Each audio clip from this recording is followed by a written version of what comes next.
Welcome! In this guide, we'll show you how to request publisher payments on Adcash using both manual payments and auto billing. To begin, open the Finance section in your publisher account. Before requesting your first payment, make sure that two-factor authentication is enabled on your account. This is required for both manual payment requests and auto billing.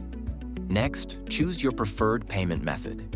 Adcash supports several payout options, including USDC, Revolut, bank transfer, Bitcoin, PayPal, Skrill, and Capitalist. Keep in mind that each payment method has its own minimum payout threshold. Bank transfers require a minimum balance of $100 or euros, while most other payment methods start from just $5 or euros.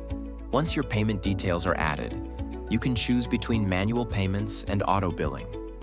With manual payments, you decide when to request your payout. As long as your balance meets the minimum threshold, to request a payment manually, simply click Request Payment and confirm your payout details. If you prefer a more automated setup, you can enable auto billing. With auto billing enabled, Adcash will automatically create payment requests for you based on your selected billing frequency. This helps ensure that your earnings are paid out regularly without needing to submit requests manually each time. And that's it. Your payout settings are now configured, and you're ready to receive payments from your Adcash publisher account.